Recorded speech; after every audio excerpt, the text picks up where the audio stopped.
Hi, പുതിയ വീഡിയോയിലേക്ക് സ്വാഗതം. ഇവിടെയും ഹയർത്തിനെ കുറിച്ച് തന്നെയാണ്. അപ്പോൾ നമ്മുടെ കേസിന്റെ സ്റ്റാറ്റസ് ആണ് ഈ വീഡിയോയിലൂടെ പങ്കുവയ്ക്കാൻ പോകുന്നത്. നമുക്കറിയാം, ഇന്ന് അതിപ്രധാനപ്പെട്ട ഒരു കേസ് ഉണ്ടായിരുന്നു. കേരളത്തിലെ പോലീസ് സ്റ്റേഷനുകളിൽ എടുത്തിരിക്കുന്ന എല്ലാ കേസുകളും ക്വാഷ് ചെയ്യണം, കീറിക്കളയണം, റദ്ദാക്കണം എന്നൊക്കെ പറഞ്ഞിട്ടുള്ള ഒരു ഹർജി ഹൈക്കോടതിയിൽ കൊടുത്തിട്ടുണ്ടായിരുന്നു. അത് അഡ്വക്കേറ്റ് ഷാ ആയിരുന്നു ഇതിൻ്റെ പിന്നിലുണ്ടായിരുന്ന ആ സമയത്തുണ്ടായിരുന്ന വക്കീൽ. അപ്പോൾ ഇത് ആദ്യത്തെ ദിവസം നന്നായിട്ട് പോയി.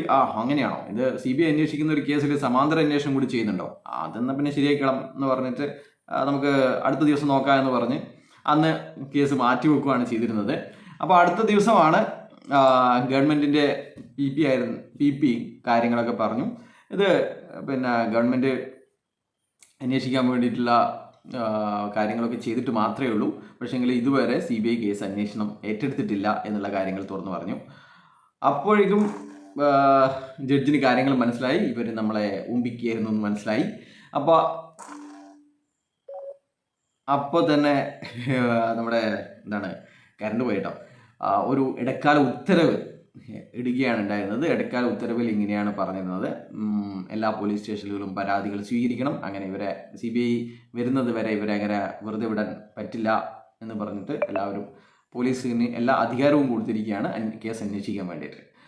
അപ്പോൾ അതിനുശേഷം കേസ് 17/7 മാറ്റിവെച്ചു. ഇത് നടന്നത് ജൂൺ 19 അന്നാണ് ഓർഡർ ഇട്ടിരുന്നത്. കേസ് അന്വേഷിക്കാൻ വേണ്ടിയിട്ട് എല്ലാ പോലീസുകാരോടും പോലീസ് സ്റ്റേഷനിലും FIR പരാതി ഉണ്ടെങ്കിൽ FIR രജിസ്റ്റർ ചെയ്യണമെന്ന് പറഞ്ഞിട്ടുള്ള ഒരു FIR ഇട്ടിരുന്നത്. അപ്പോൾ അത് കഴിഞ്ഞ് 17/7 കേസ് മാറ്റി. അന്ന് നമ്മുടെ CBI അവരുടെ സബ്മിഷൻ കൊടുത്തു. നമ്മുടെ ജോലി ഭാരമുണ്ട്, അങ്ങനെ അതുകൊണ്ട് നമുക്ക് ഇപ്പോൾ അന്വേഷിക്കാൻ സാധിക്കില്ല എന്നുള്ള, അല്ലെങ്കിൽ കേന്ദ്ര ഗവൺമെൻറ് എടുക്കുന്ന യാതൊരുവിധ ഇൻഫർമേഷനും കിട്ടിയിട്ടില്ല എന്ന് പറഞ്ഞിട്ടുള്ള കാര്യങ്ങൾ സബ്മിറ്റ് ചെയ്തു. അപ്പോഴാണ് ഹൈറിച്ചുകാർ പെട്ടുപോയല്ലോ എന്ന് മനസ്സിലായത്. അതിന് മുന്നേ 19 ഇടക്കാല ഉത്തരവിലോടുകൂടി ഇവരൊക്കെ പെട്ടു. അപ്പോൾ അതിന് ശേഷം 4 സിറ്റിങ്ങുകൾ ഉണ്ടായി. 17/7, 25/7, 16/8, ഇന്ന് 6/9. എല്ലാ തവണയും കേസ് ഇവരുടെ വക്കീൽ തന്നെ മാറ്റി മാറ്റി മാറ്റി മാറ്റി മാറ്റി വെക്കുകയാണ് ഉണ്ടായിരിക്കുന്നത്. അപ്പോൾ ഇന്ന് കേസ് 220 ആയിരുന്നു. 219 കഴിഞ്ഞിട്ട് 221. 220 എവിടെ? അപ്പോൾ അങ്ങനെയാണ് ഇവർ ആൾക്കാരെ പറ്റിക്കുന്നത്. ഇവരുടെ കേസ് ഉണ്ട്, നമ്മൾ വാദിക്കുന്നുണ്ട്, ഫൈറ്റ് ചെയ്യുന്നുണ്ട്, ഹൈക്കോടതിയിൽ ഫൈറ്റ് ചെയ്യുന്നുണ്ട് എന്നൊക്കെ പറഞ്ഞിട്ടുള്ള ഫൈറ്റ് എന്ന് പറയുന്നത് ഇതാണ് ശരിയായിട്ടുള്ള ഫൈറ്റ്. കഴിഞ്ഞ 4 തവണ ഇവർക്കറിയാം ഇതൊന്നും സാധ്യമല്ല എന്നറിയാം. പക്ഷേങ്കിൽ നമുക്കവിടെ 2 കേസുണ്ട് എന്ന് പറഞ്ഞിട്ട് ആൾക്കാരേക്കുന്ന ബക്കറ്റ് പിരിവ് നടത്തണം, അതുപോലെ തന്നെ ആൾക്കാർ പുരക്ക് വന്നിട്ട് ഇരിക്കുന്നത് ഒഴിവാക്കണം, ആൾക്കാർ പൈസ ചോദിക്കുന്നത് ഒഴിവാക്കണം. അതുകൊണ്ട് ഇവരിങ്ങനെ ഇതേയുള്ള കാര്യങ്ങളൊക്കെ ചെയ്യും. അപ്പോൾ വേറൊരു കാര്യങ്ങൾ പറഞ്ഞു കഴിഞ്ഞാൽ, നമ്മുടെ വേറൊരു പുതിയൊരു കേസ് വന്നിരിക്കുന്നുണ്ട്. അത് ഈ ലീഡർമാർക്കെതിരെ പോലീസ് കേസ് രജിസ്റ്റർ ചെയ്യുന്നില്ല എന്നുള്ള കാര്യം പറഞ്ഞിട്ടുണ്ട്. ലീഡർമാർക്കെതിരെ കേസ് രജിസ്റ്റർ ചെയ്യണം, ഒരു 3000-ഓളം ലീഡർമാർക്കെതിരെയുള്ള അന്വേഷണം ആരംഭിക്കണം എന്ന് പറഞ്ഞിട്ടുള്ള ഒരു കേസ് ഹൈക്കോടതിയിൽ വന്നിട്ടുണ്ട്. അപ്പോൾ അതിൽ 9-ാം തീയതിയാണ് അത് വെച്ചിരിക്കുന്നത്. അപ്പോൾ 9-ാം തീയതി രാവിലെ ഈ കേസ് ഇത് വന്നിരിക്കുന്നത് 1 മിനിറ്റ് ഇത് ആരുടെ ബെഞ്ചിലാണെന്ന് ഞാൻ പറഞ്ഞുതരാം. ഇത് വന്നിരിക്കുന്നത് ജസ്റ്റിസ് K. ബാബുവിൻ്റെ ബെഞ്ചിലാണ് വന്നിരിക്കുന്നത്. ഐറ്റം നമ്പർ 3 ആണ്. അപ്പോൾ രാവിലെ 10:15 ചിലപ്പോൾ ഇതൊക്കെ ഇതിൻ്റെ തീരുമാനമാവും. അപ്പോൾ രാവിലെ ഇത് കേൾക്കുക. പിന്നെ ഉച്ചയ്ക്ക് ശേഷം നമുക്ക് പ്രധാനപ്പെട്ട ഒരു കേസുണ്ട്. ആ കേസ് എന്ന് പറയുന്നത് രാത്രി ഉത്തരവിടാൻ സാധിക്കുമോ എന്ന് ചോദിച്ചുള്ള ഇതാണ്. അപ്പോൾ അതും രാവിലെ ഇത് തീരുമാനമാവും, ഉച്ചയ്ക്ക് അതും തീരുമാനമാവും. അപ്പോൾ ഇതിലൊക്കെ എന്ന് പറഞ്ഞു കഴിഞ്ഞാൽ കോടതിയുടെ മുമ്പാകെ ഒരു പരാതി വന്നിരിക്കുന്നു.